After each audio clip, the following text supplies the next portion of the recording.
एक बार मृत्यु के दी को पृथ्वी पर भेजा।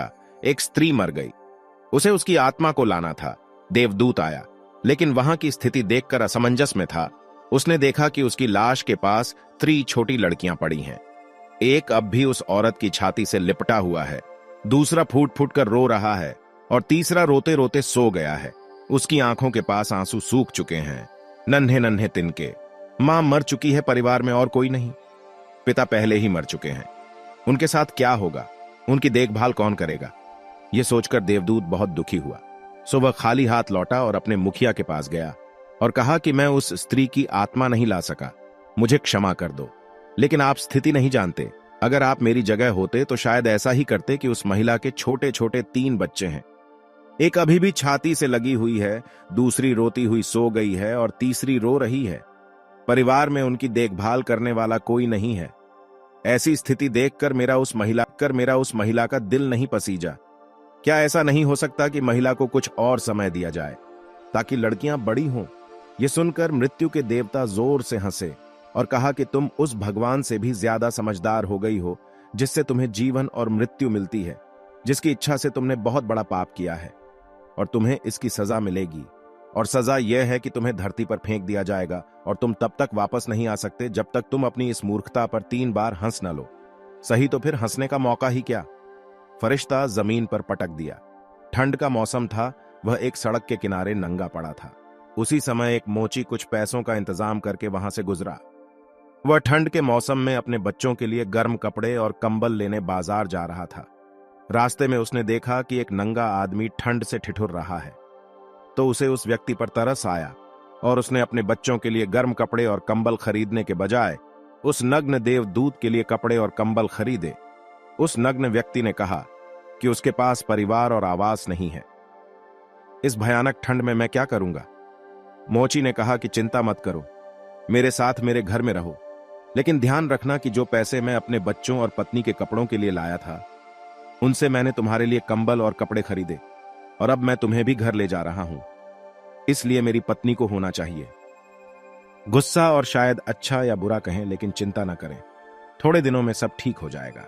मोची उस फरिश्ते को पता भी नहीं था कि जिसे वह अपने साथ ले जा रहा है वह एक फरिश्ता है, और न ही पत्नी को पता था कि जो आया वो देवदूत था, जिसके आते ही घर में खुशियों का सैलाब आ जाएगा। जैसे ही मोची देवदूत को लेकर घर पहुंचा और सारी घटना अपनी पत्नी को बताई, पत्नी गुस्से से आग बबूला हो गई। उसने अपने पति पर गोली चला दी। उसने बहुत अपशब्द कहे, वह बहुत चिल्लाई। उस दिन देवदूत पहले हंसा। मोची ने पूछा, क्या बात है, आप क्यों हंसते हैं? देवदूत ने कहा, जब मैं 3 बार हंसूंगा तो हंसने का कारण भी बता दूंगा। परी पहली बार हंसी क्योंकि उसे लगा कि मोची की बीवी देख नहीं पा रही है कि परी घर में आ गई है, उसके आते ही घर में खुशियों के दरवाजे खुल जाएंगे। पर इसमें उसका कसूर भी नहीं था। कितनी दूर तक एक आदमी देखा जा सकता है? उसे बस इतना ही दिखाई दे रहा था कि बच्चों के कपड़े और कंबल गायब हो गए हैं। वह देख सकती थी कि क्या खोया था, लेकिन वह नहीं देख सकती थी कि उसे क्या मिला। तो देवदूत हंसा, उसे बेवकूफ लगा। पत्नी भी नहीं देख सकती कि क्या हो रहा है, क्योंकि वह देवदूत था। उसने 10 दिन में मोची का सारा काम सीख लिया। उसने जूते बनाना शुरू कर दिया और फिर कुछ ही महीनों में उसके जूते इतने बिक गए कि मोची अमीर हो गया। 1 साल में ही यह बात पूरे देश में फैल गई कि उसके जैसे जूते और कहीं नहीं बन सकते। राजा महाराजाओं के जूते अब यहां बनने लगे हैं। मोची के घर पर पैसों की बारिश से सभी लोग बहुत खुश थे और सब कुछ अच्छा चल रहा था। एक दिन बादशाह का एक आदमी आया और कहा कि यह चमड़ा बहुत कीमती है, इसे प्राप्त करना आसान नहीं है, कोई गलती नहीं होनी चाहिए। उस चमड़े से सम्राट के जूते बनाओ, और ठीक ऐसे बनाएं, ध्यान रहे कि जूते ही बनाने हैं, चप्पल नहीं। उस अवस्था में ऐसा रिवाज था कि जब कोई मर जाता था तो उसे चमड़े की चप्पल पहनकर चिता पर ले जाया जाता था। मोची ने भी देवदूत से कहा कि चप्पल मत बनाओ, केवल जूते बनाओ, ज्यादा गलती न करें वरना हम बड़ी मुसीबत में पड़ सकते हैं, यह बादशाह का काम है। इतना कहकर देवदूत ने उस चमड़े से चप्पल बना दी। जब मोची ने देखा कि देवदूत ने जूते की जगह चप्पल बना दी है, वह क्रोध में इतना पागल हो गया कि वह एक छड़ी लेकर देवदूत को मारने के लिए दौड़ा। उसने कहा कि आपने बार बार जूते बनाने के लिए समझाया था, लेकिन आपने चप्पल बना ली। अब सम्राट हमें नहीं छोड़ेंगे, आप निश्चित रूप से मरेंगे और साथ ही मुझे और मेरे पूरे परिवार को फांसी दी जाएगी। परी यह सुनकर जोर से हंस पड़ी। उसी समय पीछे से बादशाह का आदमी दौड़ता हुआ आया और कहा कि जूते मत बनाओ, चप्पल बनाओ, क्योंकि सम्राट मर चुका है। यह सुनकर मोची के हाथ से छड़ी छूट गई और उसने परी के पैर पकड़ लिए और कहा कि मुझे माफ कर दो, मैंने तुम्हें मारा, मैंने बहुत बड़ी गलती की। देवदूत ने कहा, कोई बात नहीं, मैं अपनी सजा काट रहा हूं। मोची ने उससे पूछा, कौन सी सजा और तुम क्यों हंस रहे हो? देवदूत ने कहा, 3 बार हंसूंगा तो मैं सब कुछ बता दूंगा। भविष्य अज्ञात है और उसके अलावा भगवान को कोई नहीं जानता आगे क्या होगा, और इंसान वैसे भी अपने पिछले अनुभवों के आधार पर फैसले लेता है। बादशाह जिंदा होता तो जूतों की जरूरत होती और मरता तो चप्पल फरिश्ता। फिर हंसा, यह सोचकर कि हमें भविष्य का पता नहीं और हम कामना करते रहते हैं, अनुमान लगाएं जो पूरी तरह से व्यर्थ हैं। हम चाहते हैं कि ऐसा हो, लेकिन ऐसा कभी नहीं होता, पर होता कुछ और ही है। किस्मत हमसे बिना पूछे ही चलती है, लेकिन हम बेवजह शोर मचाते रहते हैं। हमें चप्पल चाहिए लेकिन हम जूते बनाते हैं। मरने का समय है लेकिन हम जीवन को व्यवस्थित करते हैं। तो देवदूत को पता चलता है कि उसे क्या पता कि उन लड़कियों का भविष्य क्या होगा। मैंने बेकार में टोका।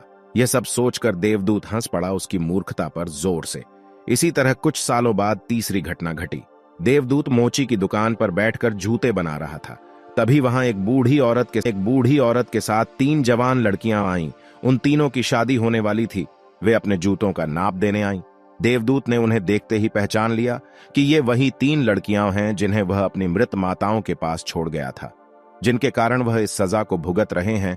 तीनों स्वस्थ और सुंदर थे और उन्हें देखकर ऐसा लग रहा था कि वे किसी बड़े परिवार में पली बढ़ी हैं। उन्होंने उनसे पूछा कि यह बुढ़िया आपके साथ कौन है? बुढ़िया ने जवाब दिया कि ये मेरी पड़ोसन की लड़कियां हैं। बचपन में ही इनकी मां का देहांत हो गया था। ये बहुत गरीब थीं, इनके पास खाना तक नहीं था। इन्हें खिलाने के लिए इनके स्तनों में दूध तक नहीं था। उन्हें खाना खिलाते समय उसकी मौत हो गई। मेरी कोई संतान नहीं थी, इसलिए मैं उन्हें अपने बच्चों के रूप में स्वीकार करता हूं और अब वे सम्राट के परिवार में शादी करने जा रहे हैं।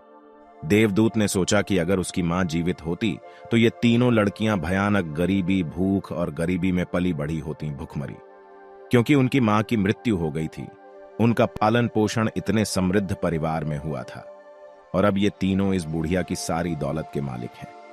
देवदूत उस दिन तीसरी बार अपनी मूर्खता पर हंसा। उसने अपनी तीनों लड़कियों के लिए अब तक के सबसे शानदार जूते बनाए और उसने आकर मोची को सब कुछ बताया। ये 3 कारण थे। मैं हंसा, यह मेरी गलती थी जिसके लिए मैं दंडित हुआ। अब समझ आया कि नियति सबसे बड़ी है और हम उतना ही देख सकते हैं जितना देख सकते हैं, और हम केवल उतना ही देख सकते हैं जितना हम देख सकते हैं, और हम सटीक भविष्यवाणी नहीं कर सकते कि हम क्या देख सकते हैं, कि क्या होने वाला है। मैं अपनी मूर्खता पर 3 बार हंसा हूं। मेरी सजा हो गई, सो अब मैं जाता हूं।